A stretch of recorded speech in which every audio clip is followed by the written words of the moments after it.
সপ্তম শ্রেণীর যে বিষয়টা নিয়ে আলোচনা শুরু করব সেটির নাম হলো সময়, গতি এবং বল। প্রথম যে বিষয়টা আমরা জানব বা যে সম্পর্কে আমাদের ধারণা একটু আমরা তৈরি করার চেষ্টা করব, এখানে আমার কাছে একটা স্ট্যান্ডে একটা সুতো দিয়ে, পেনের মধ্যে দিয়ে একটা সুতো দিয়ে একটা পাথরের টুকরো ঝোলানো আছে সুতো দিয়ে। এরপর আমি এটাকে একটু টেনে ছেড়ে দিলাম। তোমরা দেখতে পাচ্ছ যে এটা একই পথে বারে বারে যাচ্ছে, কিংবা এটা ঠিক একটা সরলরেখায় যাওয়া কিংবা একটা ঘুরতে থাকা লাট্টুর মতো, কিন্তু এই ঘোড়াটা যেন একটু অন্যরকম, যেটা তোমাদের চোখে বিভিন্ন সময় পড়ে থাকবে। তোমরা লক্ষ্য করে থাকবে তোমাদের দেওয়াল ঘড়িতে যে পেন্ডুলামওয়ালা ঘড়ি, সেই পেন্ডুলামওয়ালা ঘড়ি এরকম করে ঘুরতে থাকে। তো এই যে বিভিন্ন ধরনের গতি, সেই গতিগুলোকে আমরা সাধারণত কতগুলো ভাগে ভাগ করি এবং তাদের পৃথক পৃথক নাম দেওয়া হয়েছে। আমাদের উদ্দেশ্য সেই নামগুলোর সঙ্গে একটু পরিচিত হওয়া। প্রথম সরলরেখার যে গতিটা, সেটাকে আমরা রৈখিক গতি বলি, বা বিজ্ঞানের বইতে, বিজ্ঞানের ভাষায় আমরা সেই গতিটাকে বলি রৈখিক গতি। আর আরেকটা গতি ছিল বক্রপথে গতি, সেটাকে আমরা বলতে পারি একটা বাঁকা পথে গতি। আবার বৃত্তাকার গতি, লাট্টুর ঘোড়াটাকে ঘূর্ণন গতি বলতে পারি, কিংবা ফ্যানের ঘোড়াটাকে আমরা ঘূর্ণন গতি বলতে পারি।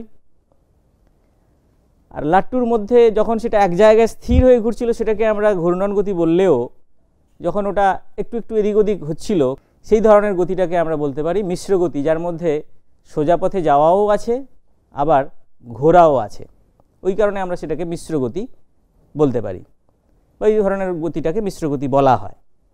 আর সবশেষে যেটা আমরা হাতে নাতে করে দেখলাম, যেটাকে আমরা বলছি দোলন গতি বা দোল গতি। তাহলে আমরা সব মিলিয়ে যে গতিগুলো দেখলাম, সেই গতিগুলোকে আরেকবার নামগুলো রিপিট করতে পারি বা মনে করতে পারি: সরলরৈখিক গতি, বক্রপথে গতি, বৃত্তাকার পথে গতি, ঘূর্ণন গতি, মিশ্র গতি এবং দোলন গতি। তাহলে এইভাবে আমরা গতির ধারণা বা বিভিন্ন ধরনের যে গতি, সেই ধারণাটা আমাদের মধ্যে আনতে পারি। অর্থাৎ আমাদের চারপাশে গতিশীল যে নানা ধরনের বস্তু রয়েছে, সেই গতিশীল বস্তুগুলোকে আমরা এই কতগুলো তাদের গতির ধরন হিসেবে ভাগ করতে পারি।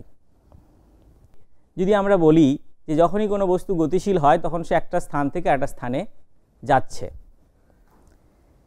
অর্থাৎ তার প্রথম আর শেষ বিন্দু মধ্যে একটা তফাৎ তৈরি হচ্ছে। এই তফাৎটা মধ্যে কিছু জটিলতা লুকিয়ে আছে, আমরা সেটা কতগুলো কাজকর্মের মধ্য দিয়ে দেখতে পারি। জটিলতাটা কীরকম সেটা একটুখানি দেখা যাক। আমার হাতে একটা দড়ি আছে, আমরা এটাকে সাধারণত দড়ি বলি, ভালো কথায় একে রশ্মি বলা যেতে পারে।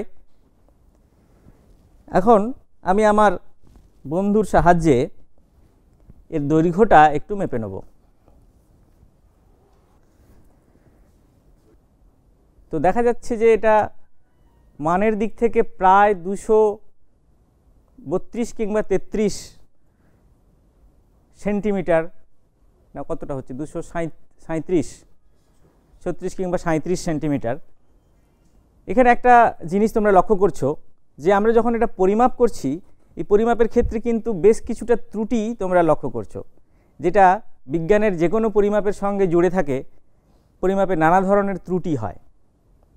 এক্ষেত্রে যেমন দড়িটা কোথাও কোথাও ঝুলে আছে, অর্থাৎ এই মাপের ক্ষেত্রে, পরিমাপের ক্ষেত্রে আমাদের কিছু ত্রুটি রয়েছে। এটা ধরে নিয়েই আমাদের যন্ত্রের কিংবা আমাদের নিজস্ব দক্ষতার কারণে যে ত্রুটিগুলো তৈরি হচ্ছে, সেই ত্রুটিটাকে ধরে নিয়ে আমরা আপাতত 236 সেন্টিমিটার এই দড়িটার দৈর্ঘ্য, এটা আমরা একটুখানি নোট করছি। যে আমি যে দৈর্ঘ্যটা পরিমাপ করলাম, সেই দৈর্ঘ্যটা হলো 236 সেমি। এবারে দড়িটাকে আমি এই মেঝের উপর মোটামুটি টান টান করে পেতে দিলাম। প্রায় একটা সরলরেখাই হয়েছে। আমি যদি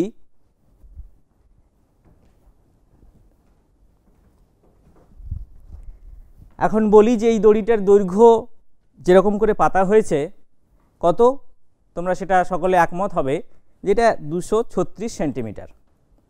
আমি যদি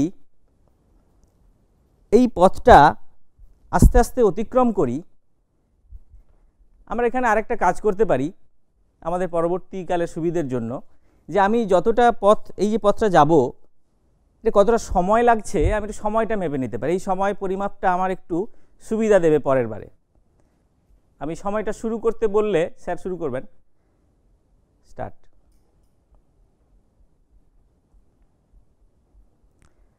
আমি আস্তে আস্তে যাচ্ছি, তার একটা বিশেষ কারণ রয়েছে, তাহলে আমাদের সময়ের পরিমাপের ক্ষেত্রে ভুলটা একটু কম হবে, কারণ রাস্তাটা ভীষণই অল্প। তোমরা একটু বেশি রাস্তাতে কতটা সময় লাগছে সেটা দেখতে পারো। তাহলে আমরা দেখলাম যে এখানে সময়টা লাগলো 15 সেকেন্ড প্রায়। আমরা এক্ষেত্রে একটু ত্রুটি আছে ধরে নিয়েই, কিংবা 14 আর 15-র মাঝে 15 সেকেন্ডই করছি। তাহলে এক্ষেত্রে আমার সময় যেটা লাগলো সেটা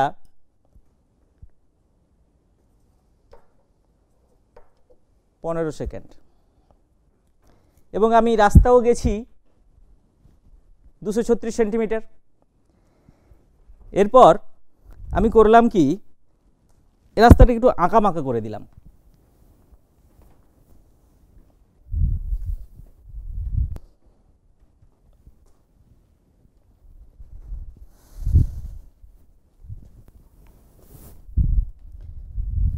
এরপরও প্রথমে আমি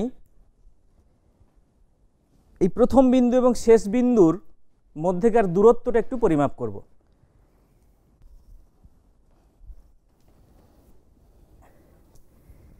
তাহলে আমরা মনে রাখছি যে এক্ষেত্রে প্রথম আর শেষ বিন্দুর দূরত্বটা কিন্তু 190 সেন্টিমিটার। এবারেও আমি আবার একবার প্রায় চেষ্টা করব একই রকম করে প্রথম বিন্দু থেকে শেষ বিন্দু পর্যন্ত হেঁটে যেতে, এই সুতোটা কিংবা দড়িটা বরাবর।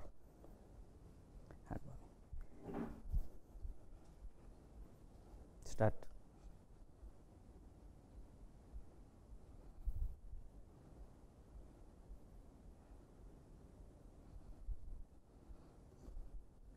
স্টপ। এক্ষেত্রে আমার সময় লাগলো 12 সেকেন্ড।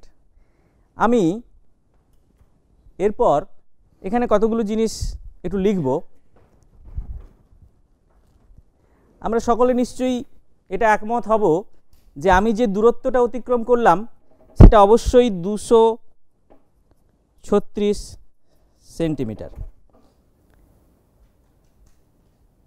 কিন্তু আমার প্রথম বিন্দুর আর শেষ বিন্দুর মধ্যেকার দূরত্ব ছিল 190 সেন্টিমিটার।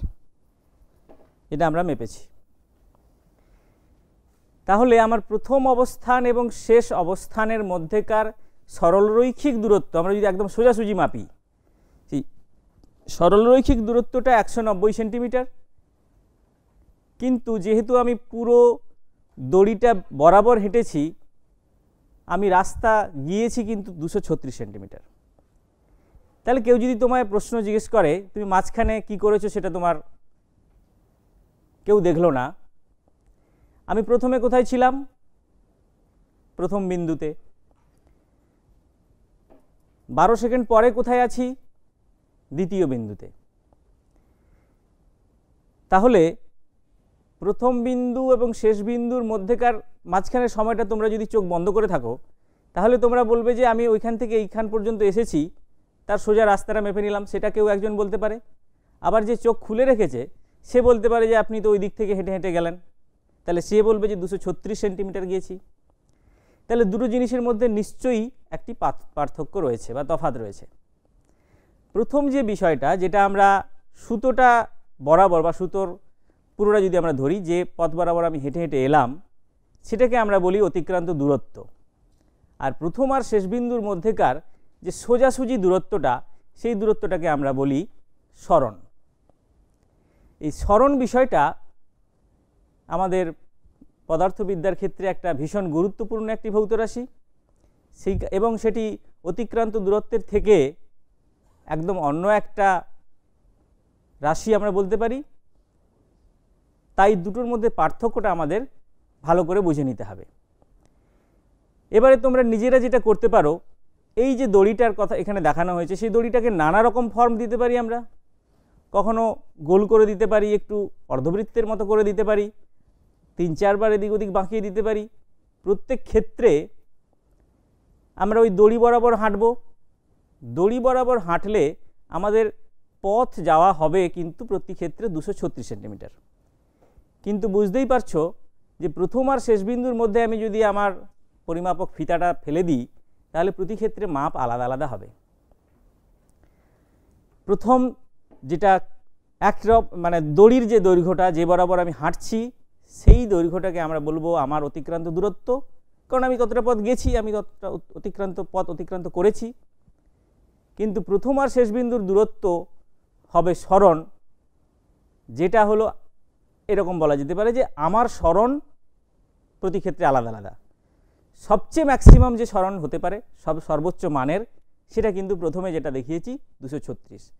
তাহলে তুমি যত বার খুশি বা যত রকম খুশি এই দড়িটাকে আঁকা বাঁকা করে সেই পথ বরাবর হেঁটে যাও না কেন, তোমার অতিক্রান্ত পথ 236 সেন্টিমিটারই হবে, এবং সরণের মান 236 সেন্টিমিটারের থেকে কম হবে। সর্বাধিক যেটা হতে পারে সেটা হচ্ছে 236 সেন্টিমিটার। এই হলো অতিক্রান্ত দূরত্ব এবং সরণের মধ্যে সরণের ধারণা এবং তাদের যে পার্থক্যটুকু আমরা বুঝলাম। এরপর আমি দুটো ক্ষেত্রে সময়টা হিসেব করেছিলাম। তোমরা দেখতে পাচ্ছ আমি সময়টা প্রথম ক্ষেত্রে যেটা সরলরেখা বরাবর ছিল সেটা 15 সেকেন্ড ছিল, দ্বিতীয় ক্ষেত্রে ছিল 12 সেকেন্ড। প্রথম ক্ষেত্রের কথা আমরা বলেছি, আমি উপরে একটু লিখছি, তাহলে আমরা যেহেতু নামগুলো পেয়ে গেছি, অতিক্রান্ত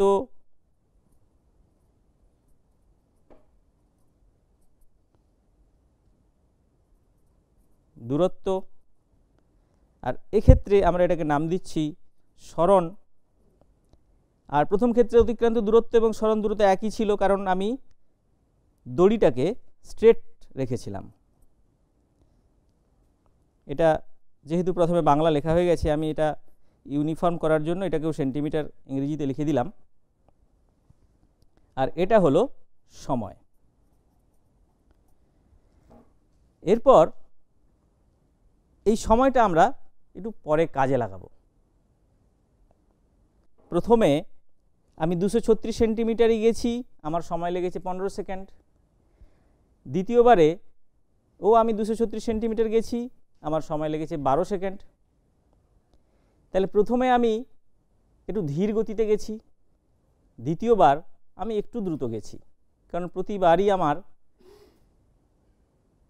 অতিক্রান্ত দূরত্বটা সমান, অর্থাৎ আমি সমান পথই অতিক্রম করেছি, কিন্তু সময়টা লেগেছে আমার কম বেশি। আমরা এই অতিক্রান্ত দূরত্ব বাই সময় একটা জায়গায় লিখব, এই কলামে লিখব, সেটা হবে 236/15। এক্ষেত্রেও 236/12। আর দ্বিতীয় কলামে যেটা লিখব সেটা হলো সরণটা কত, ওই সরণটার জন্য কতটা সময় লেগেছে। অর্থাৎ প্রথম ক্ষেত্রে সরণ ছিল 236, সময় ছিল 15 সেকেন্ড। দ্বিতীয় ক্ষেত্রে সরণ হয়েছে 190 সেন্টিমিটার আর সময় লেগেছে 12 সেকেন্ড। এই রাশিটা দেখে তোমরা বুঝতে পারছো এইটা এবং এইটা এই ক্ষেত্রে সমান, কিন্তু এই রাশিটা মানের দিক থেকে একই হবে না।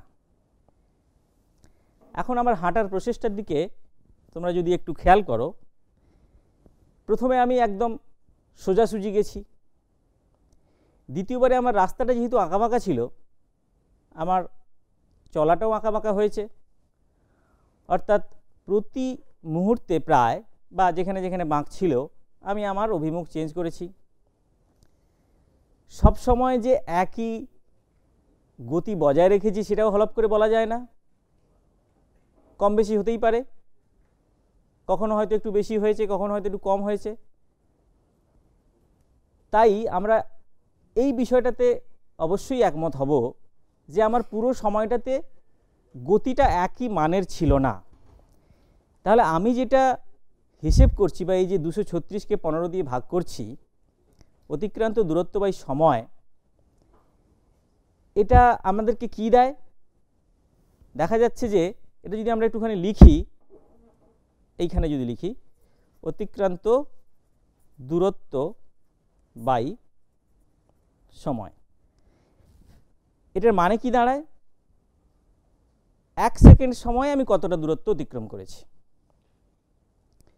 এই ভাগটার মানে দাঁড়ায় 1 সেকেন্ড সময়ে আমি কতটা দূরত্ব অতিক্রম করেছি।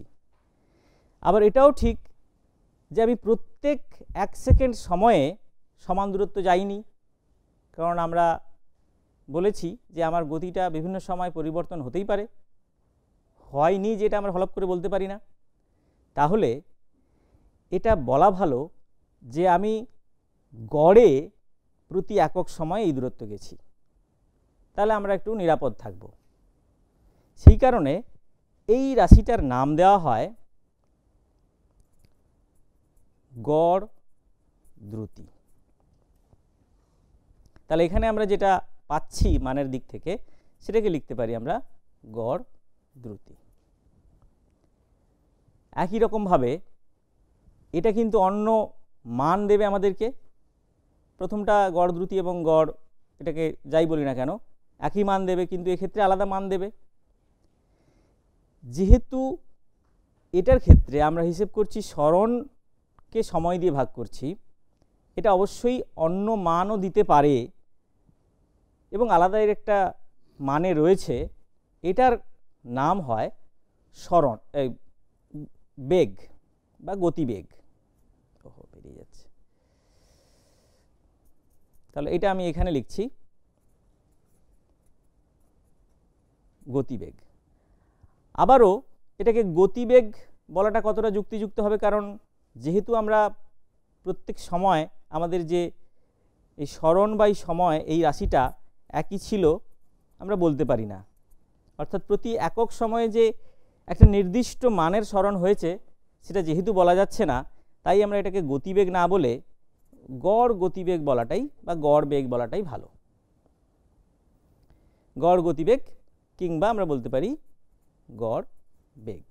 আমরা একটা জিনিস স্বীকার করে নিয়েছি যে আমাদের সবসময় গতিবেগ কিংবা দ্রুতি একই ছিল না। আমরা গতিবেগের কথাটাই বলছি যে গতিবেগ আমাদের সবসময় একই ছিল না। একই ছিল না মানে কি হতে পারে? কখনো বাড়তে পারে, কখনো কমতে পারে। তো গতিবেগ বাড়া এবং কমা বিষয়টা আমরা কিন্তু বিভিন্ন সময় লক্ষ্য করি। যখন আমরা হাঁটতে শুরু করি তখন থেমে থাকা অবস্থা থেকে হাঁটতে শুরু করি।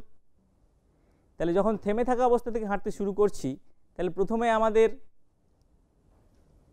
একটা স্থির অবস্থা ছিল কিংবা জিরো ছিল তখন গতিবেগের মান, তারপর একটা সময় পরে সেটা আমরা বাড়ালাম। তাহলে এই ধরনের গতিবেগ বাড়াটাকে বলা হয় ত্বরণ। আর যখন আমরা কোনো বস্তুকে থামিয়ে দিচ্ছি বা আমরা যখন থামছি তখন সেটাকে বলা যেতে পারে মন্দন। এইটা দেখানোর জন্য আমরা একটা পরীক্ষা করতে পারি। এরকম বল তোমাদের হাতে প্রায়শই আসে, তোমরা এই রকম বল নিয়ে খেলো এবং এই বলটা যখন আমরা ছুঁড়ি একজন বন্ধুর দিকে কি করি? আমরা হাতটাকে এরকম পিছিয়ে নিয়ে এই করি, তারপর বলটা এক জায়গা থেকে তোমার কাছ থেকে তোমার বন্ধুর কাছে গিয়ে পৌঁছয়। তাহলে এইখান থেকে যখন এই পর্যন্ত নিয়ে এলাম, তোমরা আমার হাতটা লক্ষ্য করতে পারো যে এইটা ছিল, এই করলাম।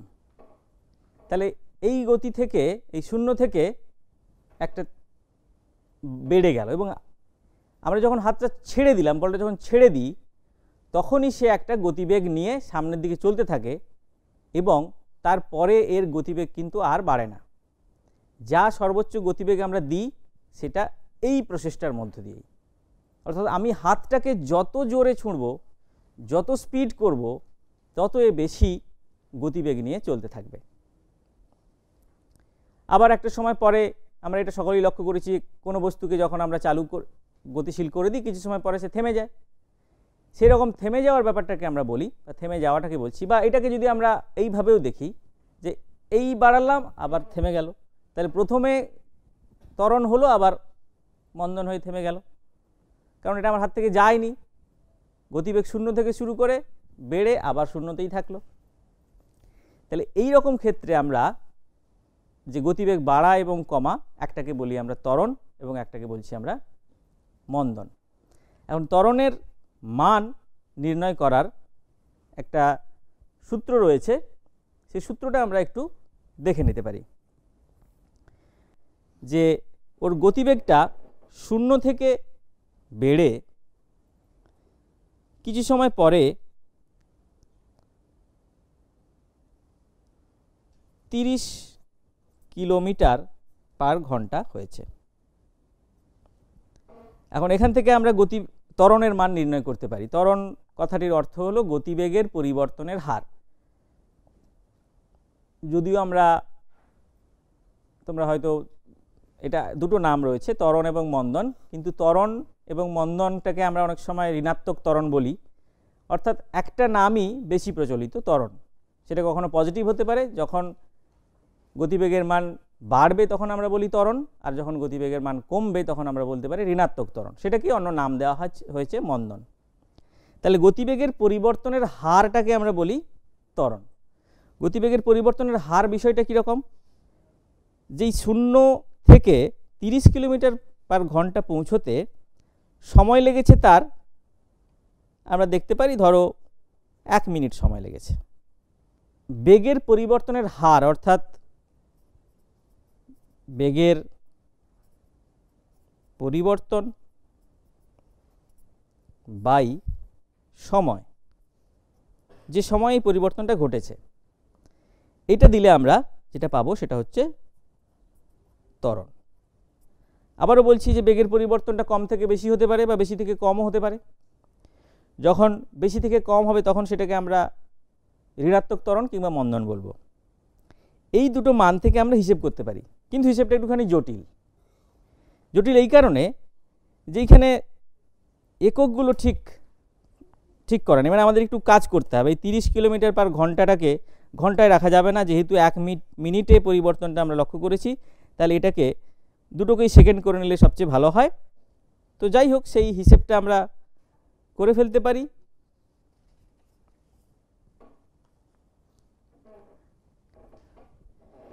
তাহলে শেষের গতিবেগটা ছিল 30 কিলোমিটার পার ঘন্টা। এটাকে আমরা একটু পরিবর্তন করে নেব, কিলোমিটারটাকে মিটারে করব, 1000 দিয়ে গুণ করলে 30,000 মিটার, আর ঘন্টাটাকে সেকেন্ড করতে গেলে 3600 সেকেন্ড। তাহলে হয়ে গেল এটা 300/36 মিটার প্রতি সেকেন্ড। পরিবর্তনটা কত সময় হয়েছে? 1 মিনিট। 1 মিনিট সমান 60 সেকেন্ড। তাহলে ত্বরণের মান কত হবে? ত্বরণ সমান 300/36, আর প্রাথমিক গতিবেগ তো ছিল তার 0, বাই হয়ে গেল 60। তাহলে আমরা এটা লিখতে পারি 300/36 × 60। এটা একটু যদি সরলীকরণ করা যায়, 3 × 10 = 30, 3 × 2 = 6, 2 × 5 = 10, আর বেশি করা যাবে না। তাহলে আমরা এই জায়গাতে রাখছি 5/36। এখানে এটি একটি পরিমাপযোগ্য ভৌত রাশি, তাই এর এককও আমরা একটা লিখে দিচ্ছি। এখানে ছিল মিটার পার সেকেন্ড, এটা হচ্ছে মিটার পার সেকেন্ড এবং নিচে ছিল সেকেন্ড, তাই এটা হবে metre per second into second, মানে সেকেন্ডের বর্গ। তাহলে ত্বরণের মান দাঁড়ালো 5/36 মিটার পার সেকেন্ড স্কোয়ার। তাহলে এইভাবে আমরা একটা ত্বরণের মান হিসেব করতে পারি। কোনো একটা বস্তু ত্বরিত হচ্ছে যে তার মান আমরা হিসেব করতে পারি। পূর্ববর্তী আলোচনাতে দেখেছি যে গতি সৃষ্টির ক্ষেত্রে বলের একটা সম্পর্ক রয়েছে, বল প্রয়োগের সঙ্গে গতির একটা সম্পর্ক রয়েছে। এই বল এবং গতির পারস্পরিক যে সম্পর্ক, সেই সম্পর্ক নিয়ে সবচেয়ে যে বিজ্ঞানী খুব ভালো রকম কাজ করেছেন এবং আমাদের কাছে তার অবদান ভীষণ বেশি, তিনি হলেন বিজ্ঞানী স্যার আইজাক নিউটন। তিনি এই বল এবং গতি সংক্রান্ত 3খানা সূত্র আমাদের সামনে রেখেছেন, যে সূত্রগুলোকে আমরা প্রথম, দ্বিতীয় এবং তৃতীয়, এই প্রথম সূত্র, দ্বিতীয় সূত্র এবং তৃতীয় সূত্র নামে চিনি। এই 3টে সূত্রের প্রত্যেকটা সূত্রেরই বিবৃতি রয়েছে, আলাদা আলাদা তার বিবৃতি রয়েছে, কি বক্তব্য রয়েছে, এবং সেই বিবৃতিগুলোকে আমরা এবার একটুখানি বোঝার চেষ্টা করব। প্রথমে আমরা প্রথম সূত্রটা একটু বলে নিই। প্রথম সূত্রটা এইরকম, এবং তোমরা লক্ষ্য করবে যে যে ধারণাটা আমাদের গতির এবং বলের সম্পর্কে তৈরি হয়েছে, সেই ধারণাটাকে একত্রিত করলে এই রকম কথাগুলি সত্যি সত্যি আসে। বাইরে থেকে বল প্রযুক্ত না করলে স্থির বস্তু চিরকাল স্থির এবং সচল বস্তু চিরকাল সমবেগে সরলরেখায় চলতে থাকবে। প্রত্যেকটা কথা এই সূত্রের বিবৃতির মধ্যে ভীষণ রকম গুরুত্বপূর্ণ এবং আমাদের পূর্ববর্তী যে পড়াশোনা এবং কাজকর্ম যেগুলো আমরা দেখিয়েছি বল এবং গতি সংক্রান্ত, তাদের সঙ্গে সামঞ্জস্যপূর্ণ। বাইরে থেকে আমরা যাকে প্রয়োগ করি, করে তার গতি সংক্রান্ত পরিবর্তন আনতে চেষ্টা করি, তাকেই আমরা বল বলি। তাহলে এই সূত্র আমাদেরকে প্রথমেই যেটা দেয় সেটা হচ্ছে বলের সংজ্ঞা। আর দ্বিতীয়ত আরেকটা বিষয়, এটা আমাদের এই সূত্র থেকে আমরা যে ধারণাটা পাই সেটি হলো জাড্ডের ধারণা। নামটা আমাদের কাছে নতুন, জাড্ড। এই যে কথাটা রয়েছে, বাইরে থেকে বল প্রযুক্ত না করলে সচল বস্তু চিরকাল সরলরেখায় চলতে থাকবে এবং স্থির বস্তু চিরকাল স্থির থাকবে। এই যে স্থির বস্তুর স্থির অবস্থায় থাকা এবং সচল বস্তুর সচল অবস্থায় থাকার যে প্রবণতা, সেই প্রবণতাটাকেই বলে জাড্য।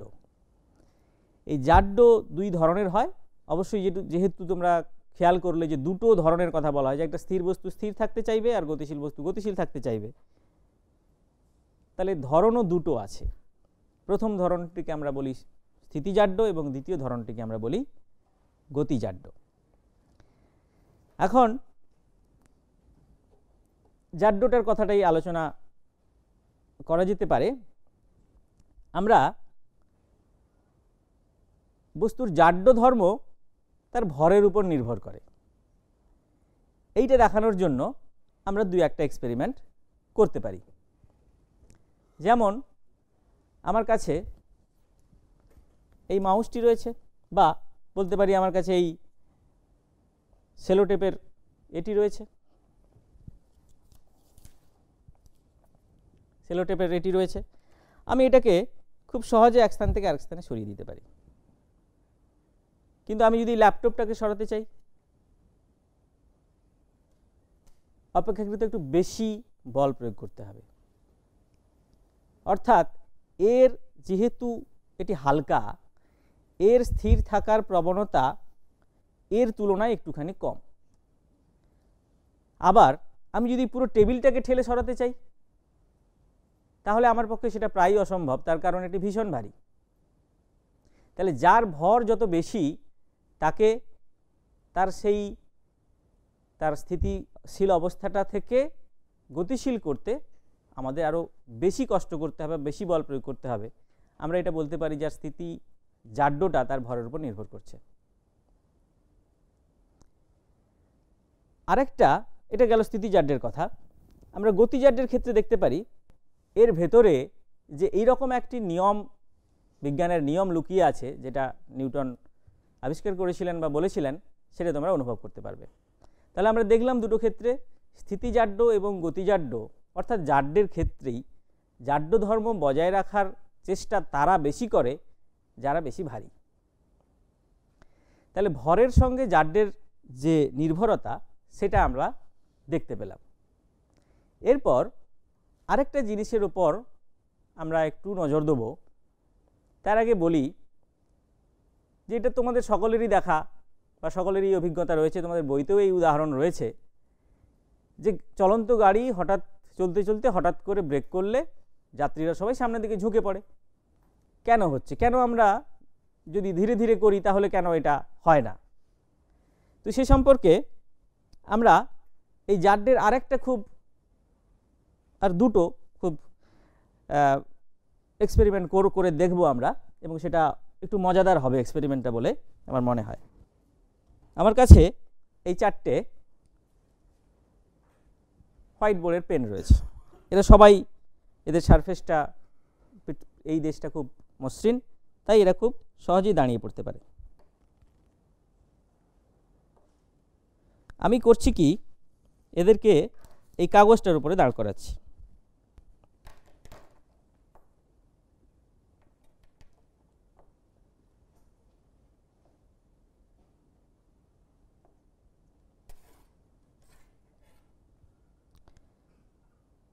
তোমরা নিশ্চয়ই বলবে যেটা কি করতে চলেছি আমি করব কি, কাগজটা টানবো,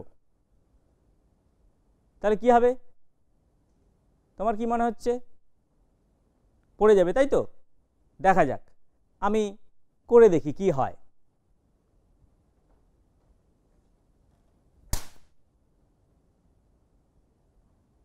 দাঁড়িয়ে থাকলো। তোমরা কেউ করে দেখতে চাও? সেটা তোমরা নিজেরা করতেও পারো। আচ্ছা, আরেকবার করে দেখছি।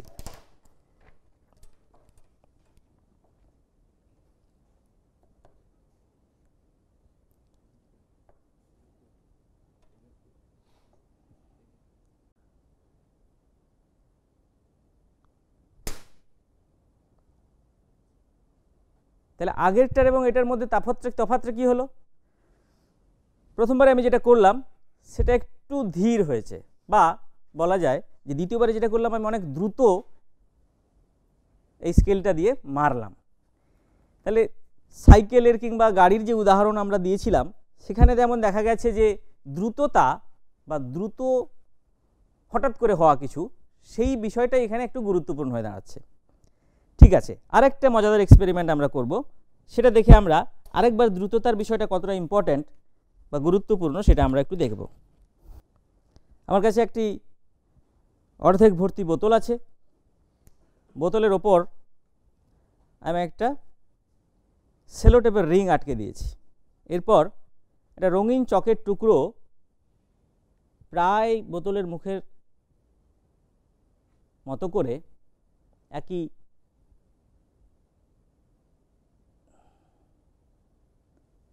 জায়গায় আছে। তোমরা এটা নিজেরা একটুখানি এর লেভেলটা ঠিক করে নিতে পারো। করে নিয়ে আমরা কি করছি দেখো। তোমাদের কি মনে হচ্ছে আমি যদি এটা টানি তাহলে কি হবে? চকটা বোতলে পড়বে কি? ঠিকই বলেছো তোমরা। হাতে নাতে যদি করো তাহলে যদি দেখো যে তোমরা যদি এটা খুব দ্রুত টানো তাহলে এই বোতলের মুখ আর এটা যদি একই সরল রেখায় থাকে তাহলে ওর ভেতরেই পড়বে। আর যদি তা না হয় তাহলে যদি তুমি আস্তে আস্তে টানো তাহলে কিন্তু এটা এদিক ওদিক পড়বে। আমি দুটো কাজই করে দেখাতে পারি। প্রথমে একটু টেনে দিলাম, তাহলে বাইরে পড়লো দেখতে পাচ্ছি আমরা, বোতলের ভেতর পড়েনি। এরপর একটু দ্রুততার সঙ্গে এটা করব।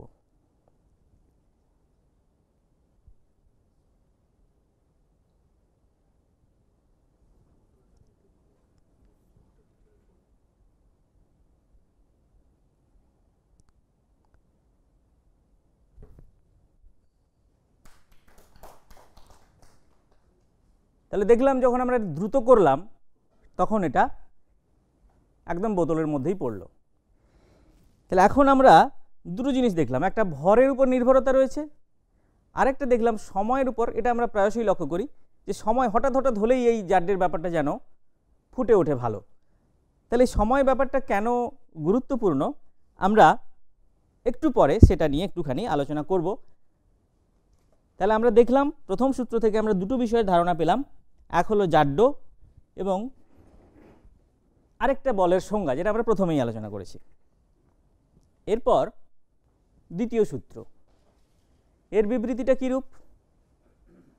বিবৃতিটা এইরূপ, এই টার্মগুলোর সঙ্গে বা এই রাশিগুলি সম্পর্কে আমরা এখনই জেনেছি। এক হলো বল, দুই হলো ত্বরণ। যে বল এবং ত্বরণ পরস্পরের সমানুপাতিক। তুমি বল যদি বেশি জোরে প্রয়োগ করো, বেশি জোরে নয়, বেশি প্রয়োগ করো তাহলে তার ত্বরণ বেশি হবে। বল যদি কম প্রয়োগ করো তাহলে ত্বরণ কম হবে। বল এবং ত্বরণ পরস্পরের সমানুপাতিক। এটা ওই বেশি কম দিয়েই তোমরা বুঝতে পারো যে আমি যত বেশি বল প্রয়োগ করব তার ত্বরণ তত বেশি হবে। এটা খুব স্বাভাবিক। তুমি যদি বলটাকে নিয়ে যত জোরে ছুঁড়বে তত বেশি দূর পর্যন্ত যাবে, অর্থাৎ এর উপর বেশি বল প্রয়োগ করা হচ্ছে, এর ত্বরণ বেশি সৃষ্টি হচ্ছে, বেশি দূর পর্যন্ত গিয়ে পৌঁছচ্ছে। এখানে আরেকটা, এই বিবৃতির মধ্যে আরেকটা কথাও রয়েছে, বল যেদিকে প্রযুক্ত হবে বস্তুর গতির পরিবর্তনও সেই দিকে ঘটবে। অর্থাৎ আমি যদি বল এদিকে প্রয়োগ করি বস্তুর গতি এই দিকেই হবে। আমি যদি কোনো গতিশীল বস্তুকে থামানোর জন্য বল প্রয়োগ করি তাহলে কি হবে? বল ওদিকে প্রয়োগ করছি, বস্তুর গতি কিন্তু এদিকে কমছে। আমি চলন্ত বস্তুকে যদি, চলন্ত বলকে যদি আমি গড়িয়ে দিই, দিয়ে যদি আমি তাকে আস্তে আস্তে টানতে চেষ্টা করি, বা যেটি ছেলেটি তাকে বল প্রয়োগ করে সাইকেলটি থামানোর চেষ্টা করলো, বল পেছন দিকে প্রযুক্ত হচ্ছে, ছেলেটি পেছন দিকে টানছে, সাইকেল কিন্তু সামনের দিকে যাচ্ছে, তাহলে আমার কি নিউটনের দ্বিতীয় সূত্র ভুল বলবো? তা নয়, এখানে বেগের পরিবর্তনটা কিন্তু পেছন দিকে হচ্ছে, কারণ তার বেগটা কমছে। যাই হোক, এই দুটো বিষয় আমরা নিউটনের দ্বিতীয় সূত্রতে উল্লেখ পাওয়া যায়। দুটো জিনিস রয়েছে, বল ত্বরণের পরস্পর সমানুপাতিক এবং বল যেদিকে প্রযুক্ত হয় গতির পরিবর্তনও সেই দিকেই ঘটে। এখন দ্বিতীয় সূত্র থেকে আমরা সবচেয়ে যে গুরুত্বপূর্ণ বিষয়টা পাই সেটা হলো বলের মান নির্ণয় করতে পারি। বলের মান নির্ণয়ের একটা সূত্র আছে। আরেকটা জিনিস আমরা পাই সেটা হচ্ছে ভরবেগের ধারণা, যেটা রয়েছে তোমাদের বইতে, সামান্য করেই ভরবেগের ধারণাটা পাই। আমরা প্রথমে বলের মানটা নির্ণয়ের জন্য নিউটন যে পথটা বলেছেন সেই পথটা একটুখানি এখানে হিসেবটা দেখব। এটা আমাদের কাজে লাগবে বলেছিলাম।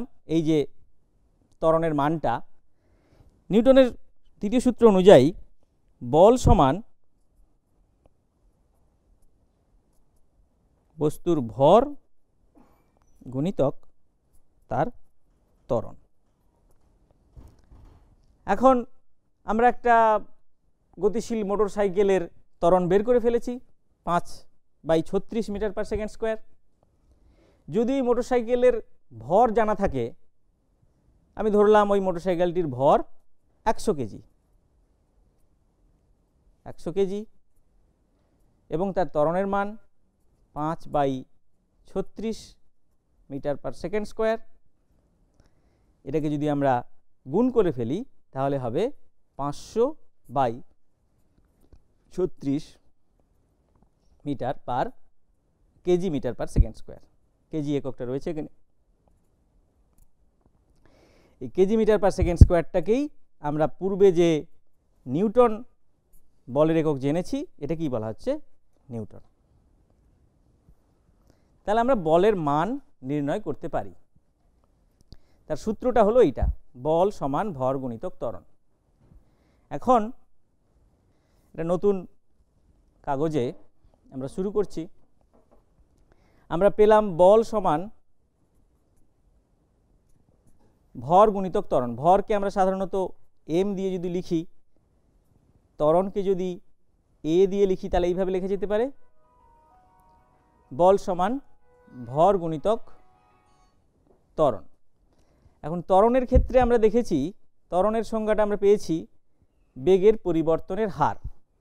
এখন যদি মনে করা যায় কোনো একটা বস্তুর গতিবেগ শেষে গিয়ে ভি হলো, প্রথমে ছিল তার গতিবেগ ইউ, আর সেই পরিবর্তনটা হয়েছে টি সময়ে, তাহলে আমরা ত্বরণের মানটা এইভাবে লিখতে পারি ভি মাইনাস ইউ বাই টি।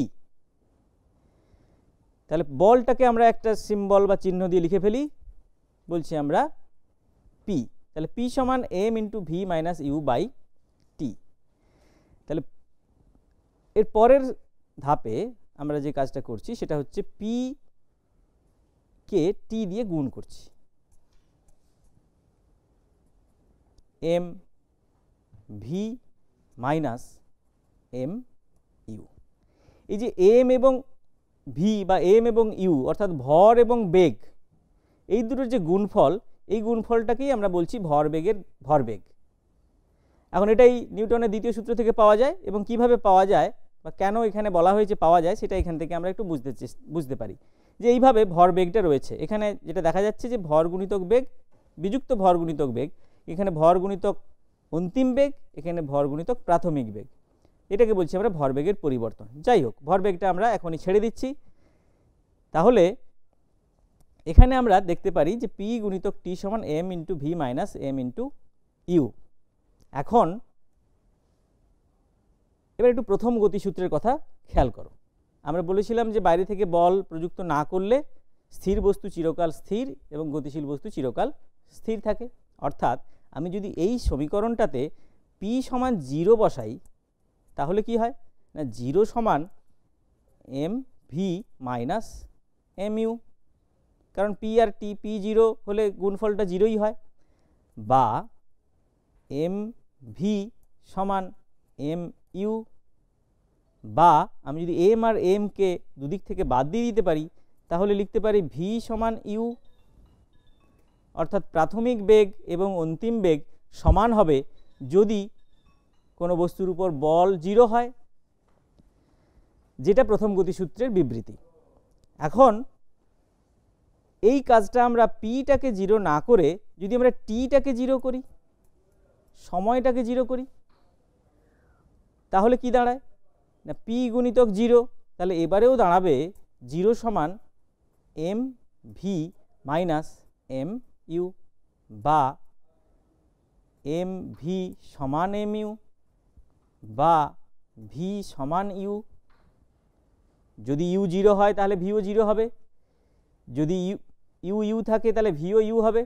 অর্থাৎ যে গতিবেগে থাকবে সেই গতিবেগে চলতে থাকবে, অথবা যদি সে স্থির থাকে স্থির থাকতে চেষ্টা করবে, যেটা কিনা প্রথম গতিসূত্রের বিবৃতি, যেটা কিনা জাড্ডের ধারণার মূল কথা। এইবারে একটা জিনিস আমরা খেয়াল করছি যে টিটাকে যদি 0 করি তাহলেও এই জিনিসটা হয়। অর্থাৎ এক্ষেত্রে যদি পির মানটা কোনো থাকেও তাহলেও কিন্তু ভি সমান ইউ হয়। আমার মনে হয় আমরা যে জাড্ডের ক্ষেত্রে সময়টার কথা বলছিলাম, যেটা আমি একটু পরে যে দুটো এক্সপেরিমেন্ট দেখিয়ে পরে সেটা বলছিলাম যে সময়টা এখানে কেন গুরুত্বপূর্ণ হচ্ছে। যদি এই টিটাকে আমরা প্রায় 0-র দিকে নিয়ে যাই, টিটা 0 হচ্ছে না কিন্তু টিটা যদি প্রায় 0-র দিকে হয় তাহলে এই গুণফলটা 0 হয় এবং এই সমীকরণটা ভ্যালিড হয়। সেই কারণেই বোধ হয় বল প্রযুক্ত হলেও যদি আমি সময়টাকে খুব মিনিমাম করতে পারি তাহলেও এই সমীকরণটা থেকে আমরা বলতে পারি যে জাড্ডের ব্যাপারটা এখানে বোঝা যাচ্ছে, যে কেন এখানে সময়টা কম লাগছে বা সময়টা কম হলে কেন আমরা জাড্ডের বিষয়টা ভালো করে দেখতে পাচ্ছি। যে বল যেদিকে প্রযুক্ত হবে বস্তুর গতির পরিবর্তনও সেই দিকে ঘটবে। এক্ষেত্রে আমাদের একটা শিক্ষা আমাদের এখান থেকে নিতে পারি, যেটা তোমরা সকলেই মনে রাখবে, যে বিজ্ঞানের কোনো প্রশ্নের যখন উত্তর দেব তখন সবসময় আমাদের ভাবনাটাকে, আমরা কি ভাবছি সেটাকে বেশি গুরুত্ব দেওয়াটা অনেক সময় আমাদের ফাঁপড়ে ফেলতে পারে, অর্থাৎ ভুল উত্তরও আমাদের পৌঁছে দিতে পারে। এরপর যেটা রয়েছে সেটা হলো নিউটনের তৃতীয় সূত্র। একেবারে পরিচিত যে ঘটনা সেটা হলো আমরা হাঁটি যখন, তখন আমরা কি করি সেটা একটুখানি স্লো মোশনে দেখা যাক, মানে আমরা একটু ধীর গতিতে ব্যাপারটা বোঝার চেষ্টা করি যে আমরা কি করি। আমরা করি কি, আমার এটা ডান পা, আমি এই ডান পাতে পেছনের দিকে ঠেললাম, ঠেলে হাঁটতে শুরু করলাম, পদক্ষেপ ছাড়লাম, বাম পা দিয়ে পেছনের দিকে ঠেললাম, গিয়ে এরকম করে তুললাম। তাহলে যখনই আমরা হাঁটছি তখনই আমরা পায়ের সাহায্যে মেঝেতে কিংবা রাস্তার উপরে বল প্রয়োগ করছি। রাস্তার উপরে বল প্রয়োগ করি, তাহলে আমরা কেন গতিশীল হলাম? বল তো রাস্তার উপর প্রযুক্ত হয়েছে। এখানে একটা প্রশ্ন আমাদের মনে জাগে। আরেকটা কাজ আমরা দেখব, সেইটা হচ্ছে যে আমি আমার ডান পাটা ভাঁজ করে দেওয়ালের উপর রাখলাম এবং দেওয়ালে সজোরে ঠেললাম, তাহলে আমি কোন দিকে যাচ্ছি? সামনের দিকে। এই প্রক্রিয়াতেও আমরা লক্ষ্য করছি যে আমি দেওয়ালে বল প্রয়োগ করেছি কিন্তু আমি গেছি সামনের দিকে। তাহলে এই দুটি ক্ষেত্রতে গতি সৃষ্টি হয়েছে আমার, কিন্তু আমি বল প্রয়োগ করেছি দেওয়ালে কিংবা মেঝেতে। তাহলে কিভাবে এটা সম্ভব? যদি নিউটনের পূর্ববর্তী সূত্রগুলোর কথা আমাদের খেয়াল করি, স্থির বস্তুকে গতিশীল হতে গেলে তাকে অবশ্যই বল প্রয়োগ করতে হবে। তাহলে এই যদি হয় তাহলে আমরা অবশ্যই আমাদেরকে খুঁজে দেখতে হবে যে আমার চলার পেছনে কি বল প্রযুক্ত হচ্ছে। এটা নিউটন তার তৃতীয় সূত্রতে বলেছেন। তিনি কি বলেছেন? প্রত্যেক ক্রিয়ার সমান ও বিপরীত প্রতিক্রিয়া রয়েছে। অর্থাৎ আমি যদি কাউকে বল প্রয়োগ করি তাহলে সেও আমায় বল প্রয়োগ করবে, বা কেউ যদি আমায় বল প্রয়োগ করে তাহলে আমিও তাকে বল প্রয়োগ করব। নিউটনের তৃতীয় সূত্রের বিবৃতিটা হলো প্রত্যেক ক্রিয়ার সমান ও বিপরীত প্রতিক্রিয়া আছে। তাহলে বিপরীত প্রতিক্রিয়াটা তো আমরা বুঝলাম। মনোযোগ দিয়ে আমাদের যেটা খেয়াল করতে হবে যে বল বলি কিংবা ক্রিয়া প্রতিক্রিয়া যাই বলি না কেন, দুটো জিনিস বা দুটো বল কিন্তু দুটো পৃথক বস্তুর উপর প্রযুক্ত হচ্ছে, কখনোই একটা বস্তুর উপর প্রযুক্ত হচ্ছে না। আমি যদি রাস্তার উপর ক্রিয়া দিই, রাস্তা আমার উপর প্রতিক্রিয়া দিচ্ছে। আমি যদি দেওয়ালের উপর ক্রিয়া দিই, দেওয়াল আমার উপর প্রতিক্রিয়া দিচ্ছে। কখনোই রাস্তার উপরে ক্রিয়া এবং প্রতিক্রিয়া প্রযুক্ত হচ্ছে না, কিংবা আমার উপরেও ক্রিয়া এবং প্রতিক্রিয়া প্রযুক্ত হচ্ছে না। দুটো পৃথক পৃথক বস্তুর উপর প্রযুক্ত হচ্ছে। তোমাদের বইতে উদাহরণ রয়েছে, নৌকা থেকে যখন লাফ দেওয়া হয় তখন নৌকাটি পেছনের দিকে পিছিয়ে যায়, তুমি সামনের দিকে পাড়ে এগিয়ে আসো। আমাদের আশাটা আমরা বুঝতে পারি বা আমরা বুঝলাম, এবং নৌকার পিছিয়ে যাওয়াটাও বুঝলাম যে আমি বল প্রয়োগ করায় নৌকা পেছনে গেছে এবং নৌকা আমার উপর বল প্রয়োগ করায় আমি সামনের দিকে এগিয়ে এসেছি। তো এইভাবে আমরা বুঝতে পারি ক্রিয়া এবং প্রতিক্রিয়া আছে। এখন সমান বুঝবো কি করে? সমান বোঝার জন্য আমাদের একটি রাস্তা আছে। আমরা যদি দুটো স্প্রিং ব্যালেন্স দিয়ে দেখি, দুটোকে পরস্পরের সঙ্গে সংযোগ করিয়ে দিলাম, এরপর আমি যে কোনো একটা হাত দিয়ে টানছি বা টানছি, দেখা যাবে দুটোতেই সমান মান উঠছে। দেখা যেতে পারে এক্ষেত্রে হয়তো সমান মান নাও চোখে পড়তে পারে, কারণ এই যন্ত্রগুলির মধ্যে একটু ত্রুটি রয়েছে বোধহয়। কিন্তু আমরা যদি এরকম দুটি স্প্রিং ব্যালেন্স নিয়ে প্রায় একই ভার মাপতে পারে এরকম দুটি স্প্রিং ব্যালেন্স নিয়ে দেখি, তাহলে দেখা যেতে পারে যে আমি যে কোনো একটা হাত দিয়ে যদি টানি তাহলে দুটি স্প্রিং ব্যালেন্সই সমান মান আমাদেরকে দেখাবে। অর্থাৎ এখান থেকে বলা যেতে পারে নিউটনের তৃতীয় সূত্রের বিবৃতি, প্রত্যেক ক্রিয়ার প্রতিক্রিয়া যেমন রয়েছে এবং সমান প্রতিক্রিয়া রয়েছে, অর্থাৎ বল সমান মানে জোড়ায় জোড়ায় আসে। এই হলো নিউটনের তৃতীয় গতিসূত্র।